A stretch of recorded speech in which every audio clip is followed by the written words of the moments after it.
Mr. Pete Peterson, hello. Thank you for receiving us in your office here at Pepperdine University. You are an expert on political sciences in the US, very well respected in the country and I guess especially in California.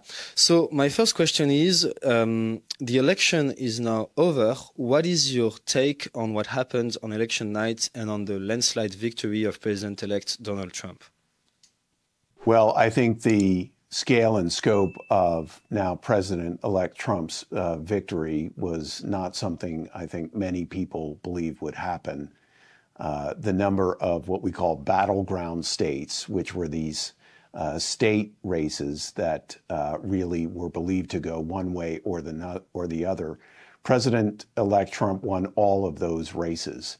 And again, that was not something many people predicted.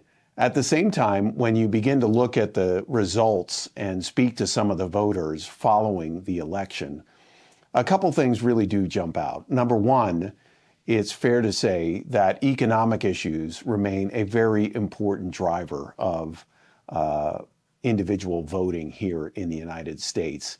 I did see a recent poll that showed that for those that believe that their economic conditions today were worse off than 4 years ago, over 80% of those voters voted for President Trump. And so in that, economic issues were very important. At the same time, this was also a very unique set of circumstances that brought Vice President Harris into being the Democratic nominee for president. As I'm sure many of your listeners know, President Biden was in the position to run for re-election and had run through the entire what we call primary process to become the nominee of the Democratic Party. But for a variety of reasons, the party itself decided to ask President Biden to step down. He did, and he was replaced after the primary season by Vice President Harris. And in that, she had a very tight window to both announce herself, talk about the policies that she would try to put into place, and just frankly have Americans get to know her better. And because of the shortness of that cycle, because of the decisions being made after the primary season, I think that was also something that adversely impacted her campaign. What can you tell us about the situation in California? The state was called very early on election night by Kamala Harris. However, some elections are not over. For example, you don't know the exact composition of the House of Representatives. What can you tell us about how things are going in California politically? Well, we're talking about two things. One is election administration, which has to do with why today, a week after the election, we still don't know the status of some of these races. And in that, I think it is fair to say that California has not done a great job in election administration, in this case, actually counting votes. So there definitely need to be improvements in election administration. More broadly, when you think politically, the results here in California were also very surprising. Even though Vice President Harris did indeed win the state, as you say, it was by a much closer margin than in 2020, when then candidate Joe Biden was running against then President Donald Trump. And not only at the top of the ticket, but we also saw statewide races and local races break toward either the Republican candidate or toward what could be considered a more conservative position. We had here in Los Angeles a very important race for what we call district attorney. This is the chief law enforcement officer for Los Angeles. This had an incumbent coming in who was a very progressive candidate, and George Gascon. He was defeated, and rather soundly, by an independent candidate named Nate Hochman. And that was a window into another major issue that we're seeing in American politics. And that is the policy issue of public safety, particularly in our cities. And in that, we're starting to see, not only at the city level, but even more broadly with some statewide ballot measures, that even here in California, voters are very much looking for increased public safety and increasing measures that would deter crime. In 2020, the election was quite controversial. There was a lot of fraud accusations, for example. The thing is, the American public do not really trust the voting system. There's been polls, for example, by Gallup, saying that less than 50% of the American people had believed in the electoral process. Now, in France, for example, we only vote on election day, and we don't have things like mail-in ballots, which you do in the US. You can vote a month before the election, and you can mail in your ballot.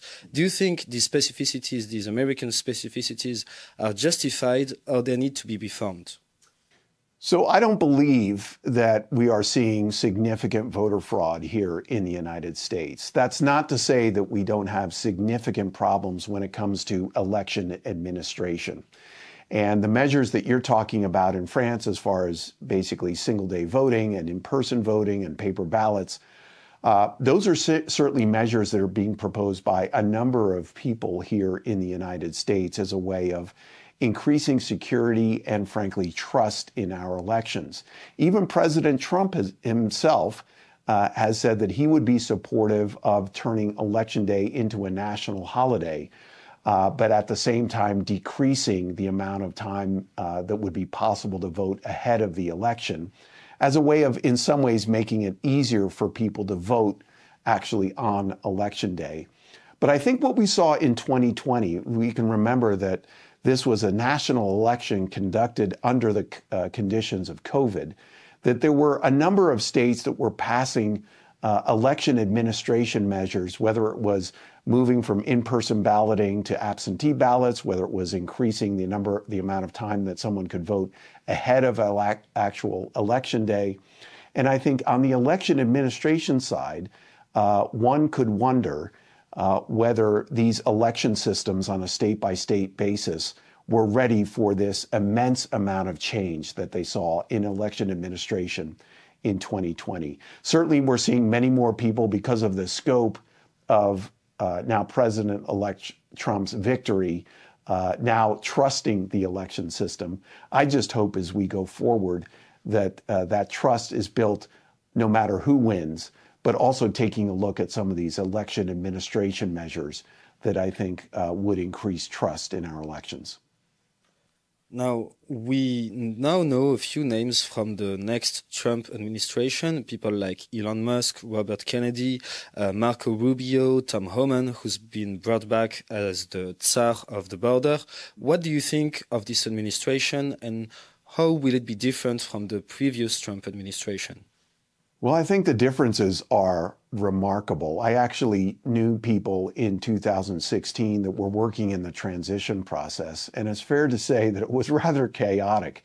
There frankly weren't a lot of people that thought President Trump was going to win back in 2016. And there had been some changes in leadership of the transition process. And so in those first few weeks and months actually of the transition, I think it's fair to say that President Trump's transition team was not ready to begin on day one with a fully composed cabinet and other major officers. It is completely different now in 2024. And now that we're already seeing, even just a week after the election and still a few months out from Inauguration Day, that the Trump campaign is already announcing senior positions in the administration, I think demonstrates a lot more organization and thought has gone into this transition than in 2016. Now, when you look at the particular positions who are being selected, I think you're seeing a great variance of people that have legislative experience. We're seeing both congressmen and women. We're seeing governors. We're seeing senators that are being now moved into administrative positions. You are seeing a few people from the former administration coming in, like Tom Homan that you mentioned before. But I think we're also going to see some interesting selections coming out of the business or private sector. Certainly Elon Musk has stated that his desire to work in some position in the administration, whether it's official or advisory, that remains to be seen. But I think even if they're not official cabinet positions, we're going to see many more people coming off the sidelines, if you will, of the business and private sector to at least be in advisory positions in the new administration. Can you explain to the French public how important is the position of Chief of Staff and why it is significant that President-elect Trump nominated a woman for that role for the first time? Yeah, the Chief of Staff is an extremely important position. This person is often known as the gatekeeper. This is the person that really sets the president's agenda and certainly sets his calendar. And so as someone who can actually have influence on public policy and decisions, the person who controls the calendar, who determines who's going to visit the president, where the president is going to go and speak, what kind of issues are going to be presented to the president. When the president has questions about certain policy issues, the Chief of Staff can actually make calls to different policy advisors to come in.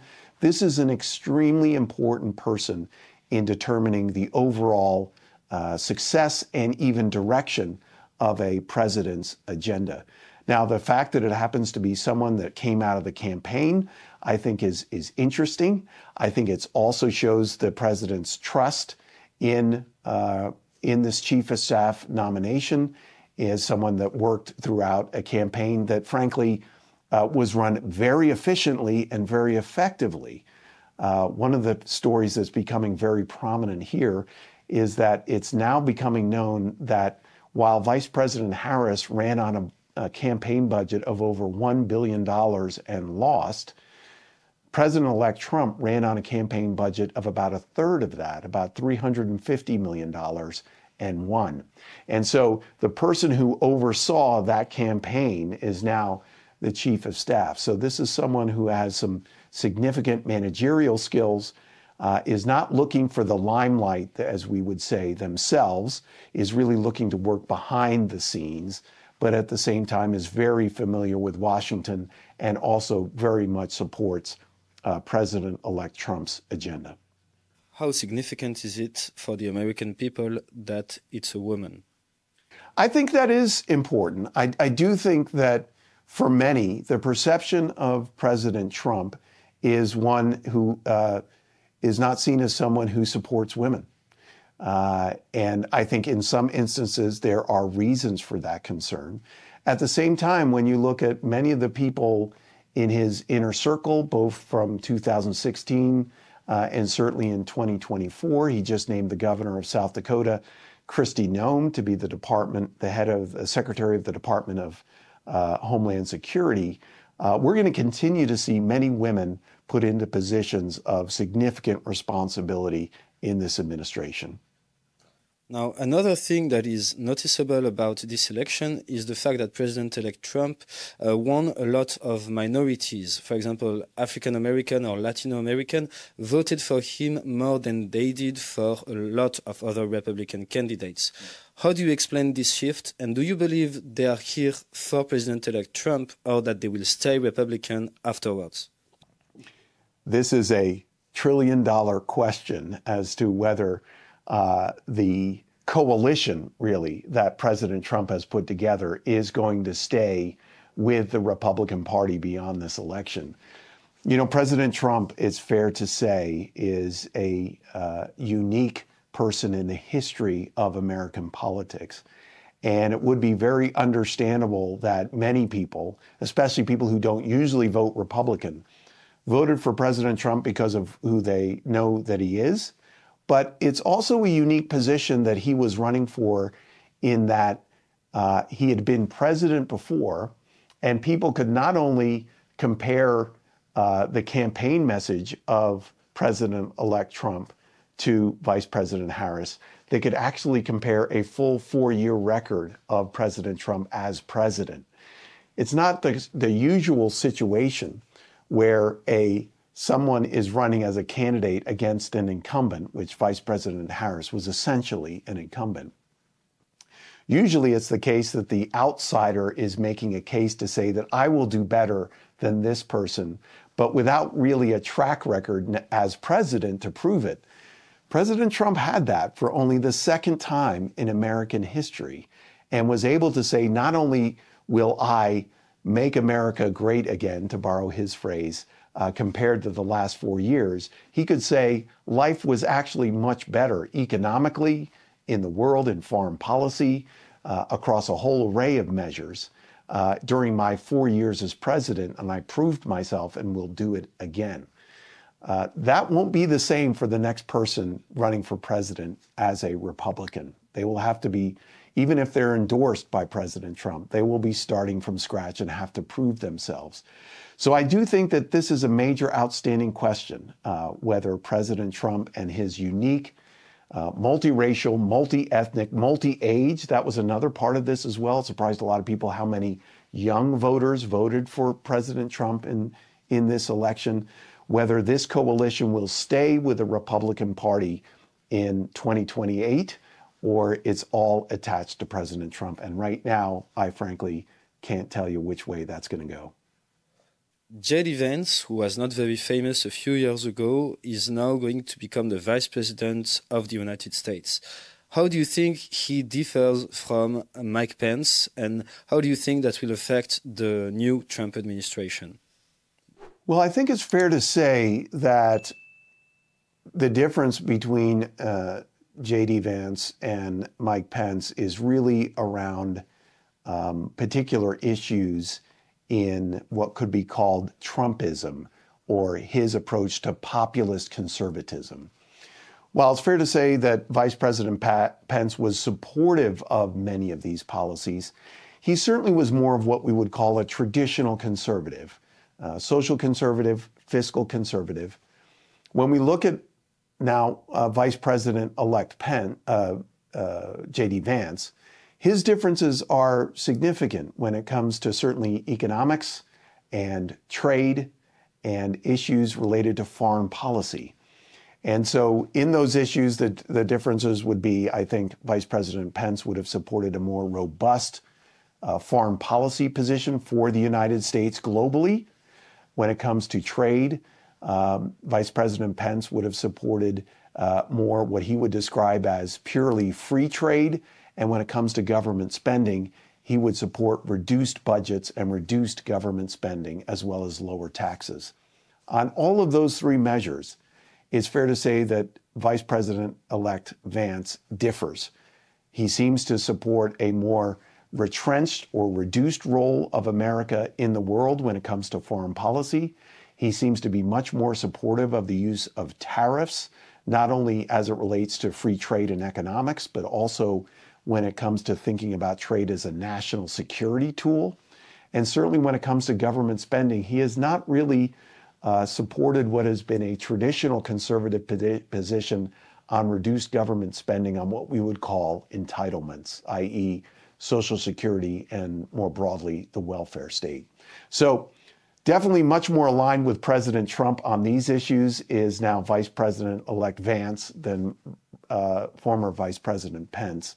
But certainly both within the larger conservative fold. A few days ago, President-elect Trump declared on his social network, Truth Social, that he would not nominate Mike Pompeo and Nikki Haley to any post in his new administration. What is the message that it sends? Well, I think this goes specifically to the area of foreign policy. In the past administration, Ambassador Haley was obviously America's representative to the United Nations. Mike Pompeo was obviously our Secretary of State. And in this, we can see that there is probably a differing opinion on America's role in the world. And I had mentioned that before as it relates to Vice President-elect Pence. It is, I think, too harsh of a labeling, but some I know in the conservative world and certainly in the Trump world label Secretary Pompeo and Ambassador Haley as neocons. Neoconservatives, at least in the foreign policy space, are ones that argue for a more robust role of America in the world, whether that be militarily or engaging in other ways. And it's fair to say that in making a public announcement that they would not serve, it shows the possibility that America may be moving into a more, what could be called an America First approach to foreign policy. Now, having said that, he did announce that Senator Marco Rubio would be his nominee for Secretary of State. And so in that, I don't think that you could accuse who may be future Secretary of State Rubio as being in the same camp as a J.D. Vance. I think maybe if there's a middle ground between a Mike Pompeo and a J.D. Vance, is probably somebody like Rubio. But certainly Senator Rubio has a history of arguing for America's importance in the world, both as an example, but also as a maintainer of freedom. I don't think at all that he has been in part of that camp that has argued for America's withdrawal from the world. So some slightly differing signals there in the announcement that Secretary Pompeo and Ambassador Haley would not be serving, while at the same time appearing to nominate Senator Rubio. It just shows that there could have been some personality issues there as well, but also some slight policy differences too. Now, the Trump campaign ran on very high ambitions. However, President-elect Trump only has 4 years to do his job. What do you think the new administration can reasonably achieve in the next 4 years? Well, I think it's also worth considering, especially for a French audience, that not only does President Trump have a 4-year term, he really has a 2-year term. Because with the 4 years, he has come into office with both a Republican majority Senate and what appears to be a Republican majority House. In 2 years, both of those bodies of our Congress are going to go up for election. And so while he appears to have the entire legislature and executive branch moving in one direction, it's very possible that in 2 years he could lose majorities in both the Senate and House. That remains to be seen. So all the focus is really going to be on these 2 years. And I think that really adds a lot of urgency to getting the major parts of what appears to be his platform in place. I think we're already seeing that when it comes to the border and border policy. I think that's going to be something that he's going to be moving forward very aggressively here in the first few months. I think also foreign policy and our positions vis-a-vis Ukraine, as well as Israel and the Middle East. I think there's going to be some clarity brought to those positions as well. And certainly when you think about government regulations and the economy, I think we're definitely going to see some pulling back of the regulatory state on American business and industry in such a way that it's going to impact that. I would argue maybe the last piece is going to be around trade. And we could certainly see, even in these first few months, some significant changes in trade relationships with China and possibly the rest of the world. An interesting nomination might be the one of Robert Kennedy, who might be the chief, the Tsar of public health in America, so to speak. The American health problem is multifactorial. There is drug issues, of course, but there is also the food industry. A lot of products that are used in American food industry are banned in Europe. So what do you think Robert Kennedy could reasonably do if he gets nominated? Well, again, it depends on first what his particular office is. Most of the positions that have some sort of nomenclature like czar or advisor, frankly, don't have a lot of power. They can have a lot of popular support, and certainly Mr. Kennedy is a very popular figure in the United States. But if his position is more advisory, he's not going to have a lot of policy-making power. It has been discussed that he could actually receive some form of cabinet nomination in the Department of Health and Human Services. And if that were the case, he actually would have some policy-making power. So the first thing to understand or to consider is what his position is actually going to be. Going forward, though, that even if he is in an advisory position, I think one of the reasons he's become so popular with Americans is that they understand that something might be wrong with the health of the country, that some of the issues that have been mentioned about our treatment and regulations in the food industry actually differ quite a bit from Europe. Most Americans, frankly, don't know that. And why those decisions are made in Europe in one way and made in a different way in the United States, I think there's going to be greater transparency to why those decisions get made around the food supply. And depending, again, on what his position actually is going to be, I think that actually a new conversation is going to be started about American health as it relates to food.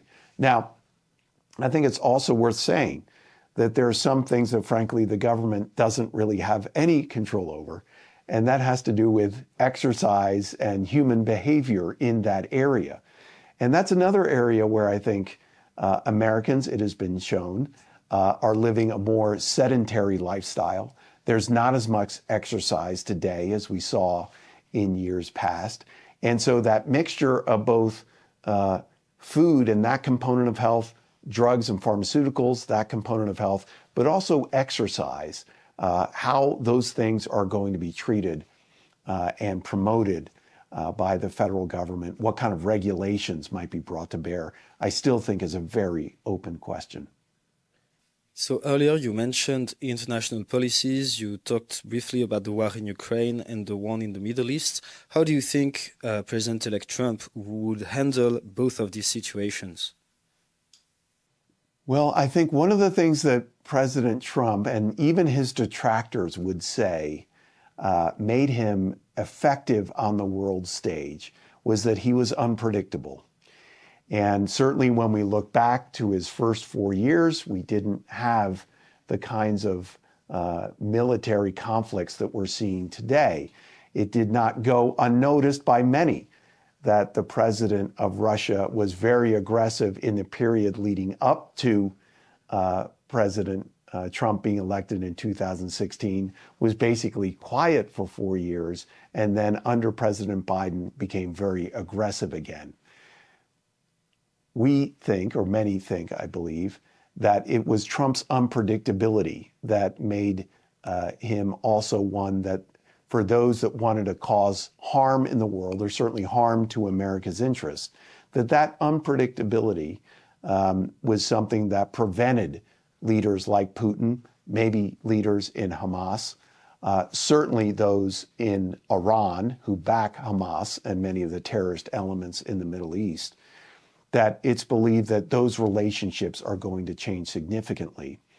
But to understand specifically what President Trump is going to do in those instances and in others, say with China, for example, I don't think we can know. And I think that's actually part of President Trump's approach to foreign policy, which is to keep people guessing and also to wonder whether, if they do take a step, whether the Trump administration will respond aggressively. We did see that with Iran and the killing of the Iranian general Soleimani. That was an unexpected act, and certainly one that had reverberations for Iran and what they considered their role to be. And now that President Trump is back in office, I'm sure many people are wondering how much they should be pushing out their interests against America's interests. Final question, what do you think will be the relationship between Trump's America and Macron's France? And how can it change depending on the results of the 2027 presidential election in France? So I think one of the things that's sometimes misunderstood about Trump is that he is seen as being against Europe or against the rest of the world. I think it's probably more accurate to say that he's very much about defending America's interests, wherever they may be. And in that, he is also very much a businessman and a deal maker.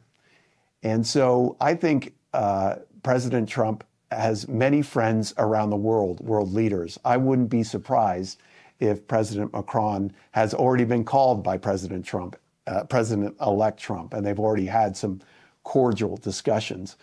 But I think especially when you look at some of these areas of the world, the conflict in Ukraine, when you see what's happening in the Middle East, certainly interests when we look south in the southern hemisphere, in Africa, when we look at China, President Trump is going to be looking for partners in those positions. Now, again, it's going to be all toward President Trump's position is going to be all toward serving America's interests. But if he can find those places where there's overlapping interests between French interests and America's interests, he is definitely going to seek to make, if you will, those kinds of deals and set those kinds of relationships. How could the relationship between the two countries change depending on the result of the 2027 election in France? Well, from what I've followed of the elections in France, if there were to be a change, and obviously there are coalition governments that are also developed as well, which can change even the initial results that you get from election can change when an actual government is formed. But from what I've seen, it seems to be that there's growing power of the right politically in France. And again, I think from what I've understood about the positions of, say, Marine Le Pen and those in her party, is essentially a position of making France great again. It is a very populist platform, and in that, very much of a defending France's interests, whether it relates to immigration or trade or foreign policy more broadly. And I think in that, you could see points of agreement with a Trump administration, but you could also see points of conflict if there were disagreements over what might be and construed to be France's best interests with America's best interests. And so in some ways, I could see a greater opportunities for collaboration, but because this populism that we're seeing behind both of many of these campaigns across the West are very much, in some ways, inward-looking and defending of national interests, you could also see opportunities for conflict as well. Mr. Peterson, thank you a lot for the interview. If you have any last word for our French audience, now is the moment. Well, I would just say that in the United States, that this is a historic moment that we're living through. Not only is this only the second president in American history to win a first campaign, lose a second, and then win a third. That's only the second time that's happened in American history. But as we've discussed here, the coalitions around which President Trump has risen to the presidency are unlike anything that we've seen from a Republican president in American history. It is certainly the most diverse coalition of voters, ethnically, racially, and from an age standpoint, educational attainment, household income, that we've ever seen by a Republican president. And I do think that that question that we discussed before, is this a permanent change in American politics moving forward, or is this really just connected to the uniqueness, the distinctiveness of President Trump? That's really what I'm going to be watching in the years ahead. Thank you a lot.